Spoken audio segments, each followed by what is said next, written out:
So as you can see behind me, this property right here, I put it under contract for $189,000, and then it's gonna cash flow $500-600 off rip without doing anything at all. This is what you're looking for. You want to find the ugliest house in this neighborhood. Your brokers will either make or break the entire deal. I did everything that I've told you to do with this deal right here behind me.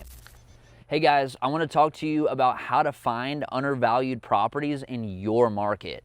So as you can see behind me, this property right here, I put it under contract for $189,000. I just got the appraisal back at $215,000, so I'm gonna buy into a little bit of equity. The sellers are distressed, so they're actually gonna bring a little bit of cash to close. So I'm gonna get paid on the deal to buy the deal, and then it's gonna cash flow $500-600 off rip without doing anything at all. So I wanna go over the next steps. All right guys, so what we're doing is we're finding an undervalued property in your area. So the first thing you gotta do is go walk in the neighborhood. You have to go feel it out. Is it quiet? Is it actually a neighborhood you would live in? Because if you wouldn't live in it, do not buy it, plain and simple. So as you can see here, this is nice and quiet. There's definitely some remodels that need to be done. There's some junky houses, but there's also really, really nice working class people, very safe, very clean. It's just a very important step of the whole process. This is the first step, honestly. Go out there and look, go walk. Guys, look how beautiful this neighborhood is. I mean, we got the red brick back here. We got the corner lots happening. We got the house behind the bushes over there all tucked up and hidden away. Like, this is what you're looking for. You got the gates over here with the little plants growing up the gates. It feels safe, it feels clean. Now, here's the target. You want to find the ugliest house in this neighborhood.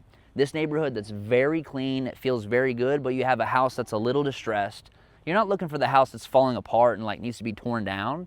You're looking for the house that's just left alone. It just needs a little bit of TLC. It needs a little bit of like upkeep, a little bit of just fixing up in order to take it all the way to the top and make it a luxury property so you can get high rents. That's how you buy into a really good neighborhood and area just like this. So once you find your subject property, it might be for sale, it may not be, but if it is for sale, you're most likely gonna be dealing with a broker or an agent, and most likely two, right? So you got the seller and the buyer agent, and they represent you and the seller.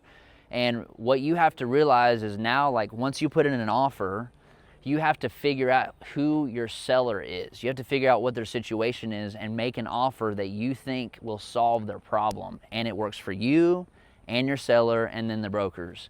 By the way, your brokers will either make or break the entire deal. I have seen brokers and agents completely destroy perfectly good offers, destroy really good deals that would work for the buyer and the seller just because they're worried about their commission.